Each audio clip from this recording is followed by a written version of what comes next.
Bienvenidos a Terror con el Profesor, un espacio donde lo inexplicable cobra vida y las sombras cuentan historias que muchos prefieren callar.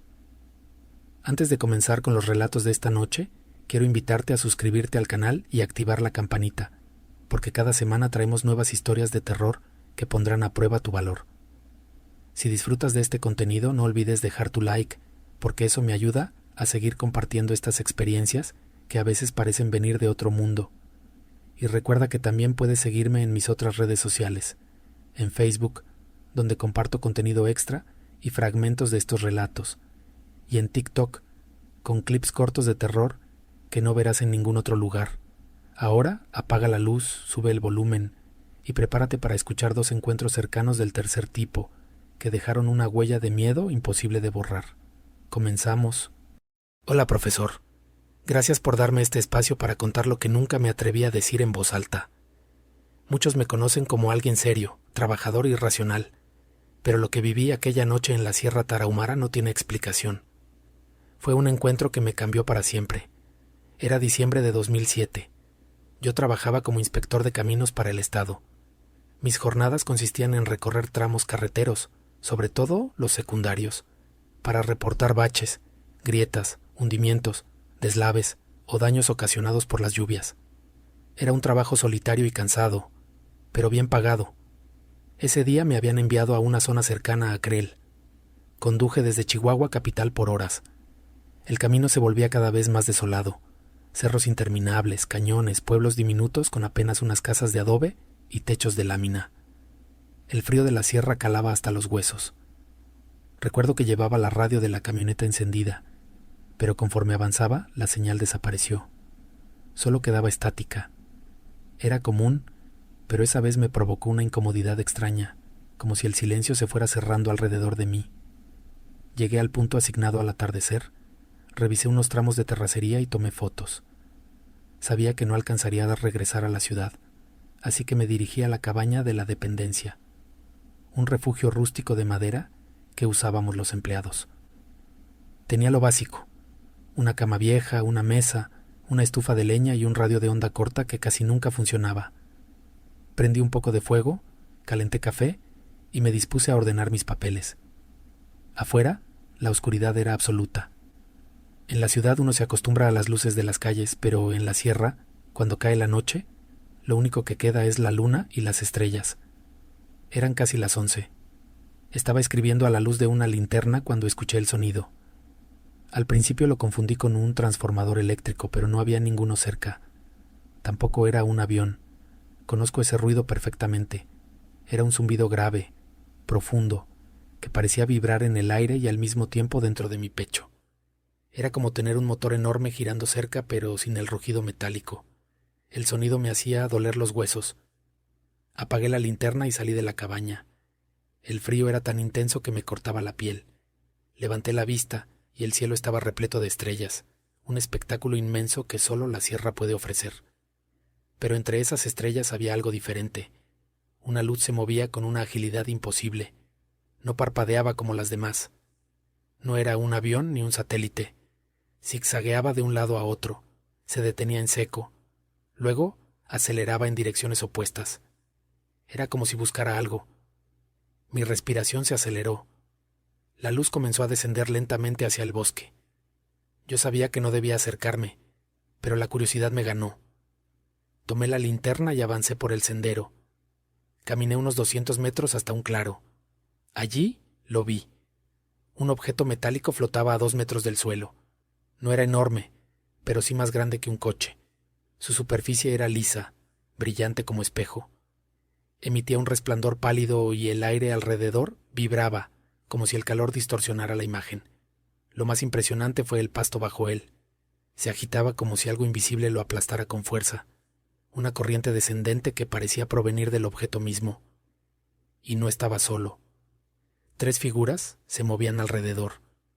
Eran más altos que cualquier persona que hubiera visto, delgados en extremo, con brazos largos y cabezas grandes, desproporcionadas. Sus movimientos eran lentos, casi fluidos, como si no obedecieran a las leyes normales de nuestro cuerpo. Mi linterna, temblando en mis manos, iluminó a uno de ellos. Sus ojos eran enormes, negros como el carbón, y reflejaban la luz de una forma antinatural, como espejos vivos. En cuanto uno de ellos giró hacia mí, mi cuerpo entero se congeló. No fue miedo común, fue una parálisis absoluta. No podía mover un músculo.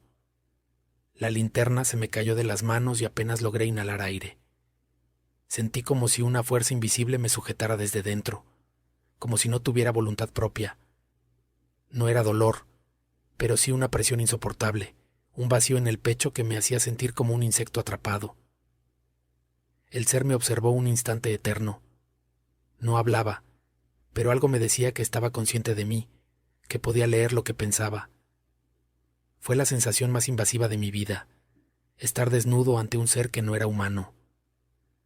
De pronto levantó su brazo delgado y lo apuntó hacia el cielo. El objeto emitió un resplandor que me obligó a cerrar los ojos.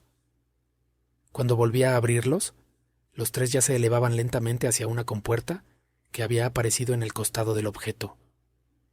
El zumbido se intensificó. Me dolía en los huesos. Luego, en un parpadeo, todo desapareció hacia las estrellas. Me quedé en el claro, temblando, incapaz de asimilar lo que había pasado. El aire aún olía a metal caliente, a ozono, como después de una tormenta. Cuando logré moverme, caminé tambaleando hasta la cabaña. Encerrarme no me dio paz. Sentía que desde cualquier esquina del cuarto me observaban. Esa noche no dormí. Durante semanas tuve pesadillas. Veía esos ojos brillando en la oscuridad. Escuchaba el zumbido retumbando en mi cráneo. Comencé a notar cosas extrañas en mí. Había noches en las que despertaba sobresaltado, seguro de que alguien estaba dentro de mi cuarto. Sentía un cosquilleo eléctrico recorrerme la piel. En ocasiones escuchaba un pitido agudo que me dejaba mareado, como si algo invisible me vigilara aún.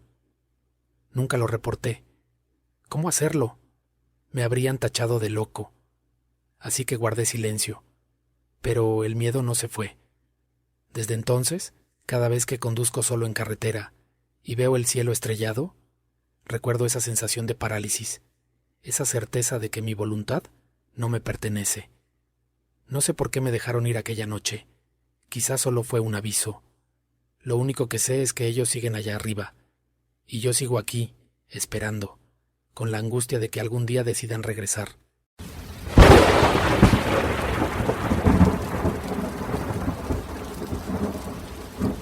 Hola, profesor. Gracias por darme este espacio para contar lo que viví.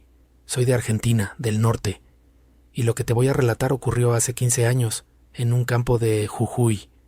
Aunque ya pasó tanto tiempo, sigo recordando cada detalle como si hubiera ocurrido ayer. Nunca lo conté públicamente por miedo a que se rieran de mí, pero desde aquella noche mi vida cambió para siempre. Yo trabajaba como peón en un campo cerca de Yala, un lugar rodeado de cerros, quebradas y plantaciones. Mi patrón nos pedía vigilar de noche porque a veces aparecían ladrones de ganado, o animales salvajes bajaban de la montaña y podían destrozar parte de los cultivos. No era la primera vez que hacía guardia nocturna. Estaba acostumbrado al frío, a los sonidos extraños del monte, a los aullidos lejanos de los zorros. Tenía mi linterna, un termo de café y un viejo machete colgado en la cintura. Esa noche, sin embargo, había un silencio distinto. El aire estaba cargado, espeso, como antes de una tormenta. Ni los grillos cantaban. Eso ya me ponía nervioso. Alrededor de las 11, mientras caminaba cerca de los corrales, vi unas luces extrañas sobre un cerro cercano. Al principio pensé que era una moto subiendo por el sendero, pero algo no encajaba. La luz no se movía como un faro común. Era esférica, blanca, y parecía deslizarse suavemente sobre la ladera, sin seguir ningún camino. Me quedé mirándola, tratando de darle una explicación lógica. Quizá eran linternas de gente perdida, pensé. Pero la esfera se detuvo de golpe, inmóvil en el aire, como un reflector apuntando hacia el suelo. Me recorrió un escalofrío, y, a pesar del miedo, decidí acercarme. Tomé mi linterna y empecé a caminar hacia el cerro. Cada paso se me hacía pesado. El aire estaba cargado de electricidad, como si millones de chispas invisibles flotaran alrededor. El vello de mis brazos se erizaba y el corazón me golpeaba el pecho. A mitad de la subida, La luz comenzó a moverse otra vez. Subía y bajaba lentamente, como escaneando el terreno. Yo respiraba agitado, dudando si continuar o regresar. Pero había algo en esa luz que me atraía. Cuando llegué a un claro en la ladera, la linterna iluminó algo que jamás olvidaré. Entre los arbustos, de pie, había una figura alta, delgada, inmóvil. Al principio pensé que era un hombre, quizá un viajero, pero pronto me di cuenta de que no lo era. Sus proporciones eran demasiado extrañas. Medía más de 2 metros, sus brazos eran largos como ramas y su cabeza ovalada se veía enorme en comparación con su cuerpo. Lo peor eran sus ojos. Brillaban en la oscuridad, como espejos verdes que reflejaban mi linterna. Me quedé petrificado. Quise gritar, pero mi voz no salió. Fue entonces cuando escuché una voz, no afuera, sino dentro de mi cabeza. «No temas». La frase era clara, cortante, pero carente de emoción. No venía de mi oído, sino de algún rincón dentro de mi mente. Lejos de tranquilizarme, eso me llenó de terror. Supe que estaba frente a algo que no era humano. El ser no se movió, solo me observaba. Sentía que me escaneaba, que me leía los pensamientos. Cada segundo frente a él era insoportable. El instinto me ganó. Corrí cerro abajo, tropezando entre piedras y ramas. No miré atrás. Solo escuchaba mi respiración entrecortada y el latido frenético de mi corazón. Llegué al rancho sudando y con el cuerpo temblando. Me encerré por dentro y pasé el resto de la noche despierto, temblando en silencio. Al día siguiente conté lo ocurrido a 2 compañeros de trabajo. Al principio se burlaron, pero aceptaron acompañarme al lugar para comprobar. Cuando subimos al mismo claro nos quedamos helados. El pasto estaba aplastado en una franja circular, como si algo muy pesado lo hubiera presionado. Algunos arbustos estaban chamuscados, como quemados por calor extremo. Ninguno supo qué decir. Mis compañeros dejaron de reírse, pero me advirtieron que no hablara con nadie más del tema. «Si cuentas esto van a pensar que estás loco», me dijo uno. Yo asentí, pero por dentro sabía la verdad. Lo que había visto era real. Después de esa noche mi vida nunca volvió a ser la misma. Durante meses sufrí de insomnio. Cada vez que cerraba los ojos veía esa silueta alta, esos ojos verdes brillando en la oscuridad. Había noches en que despertaba con un zumbido agudo en los oídos, como un pitido eléctrico. Otras veces sentía que alguien me observaba desde la ventana, aunque al salir no encontraba nada. Lo más extraño es que empecé a tener sueños muy vívidos. Veía luces flotando en el cielo, escuchaba voces que me hablaban en un idioma incomprensible, y despertaba con el corazón acelerado. Una vez incluso soñé que estaba en el mismo claro del cerro, y que la figura me tocaba la frente con un dedo frío como el hielo. Me levanté sudando, con una sensación de vacío en el pecho. Nunca lo conté a mis patrones, tampoco a mi familia. ¿Quién me iba a creer? En los pueblos, la gente habla de luces extrañas, pero cuando uno lo asegura en serio, lo tildan de loco o borracho. Así que guardé silencio. Pero cada vez que paso cerca de ese cerro, siento un escalofrío. Es como si la tierra misma conservara la memoria de lo ocurrido. Yo sé lo que vi, y sé que, de alguna forma, ese ser me marcó. No me atacó ni me abdujo, solo se mostró. Pero esa simple aparición fue suficiente para cambiar mi vida. No sé por qué estaba ahí, ni qué buscaba. Solo sé que me eligió como testigo. Y desde esa noche vivo con el temor de que vuelva. Porque esos ojos verdes aún me persiguen cada vez que cierro los míos. Profesor, eso fue lo que me ocurrió en Jujuy. Un encuentro cercano que no busqué, pero que me dejó con un miedo que nunca se va. La gente puede decir lo que quiera. Yo sé lo que vi. Y aunque pasen los años, mientras existan noches silenciosas y cerros oscuros, seguiré temiendo volver a cruzarme con esa figura. Porque siento, en el fondo de mi ser, que aún me vigila,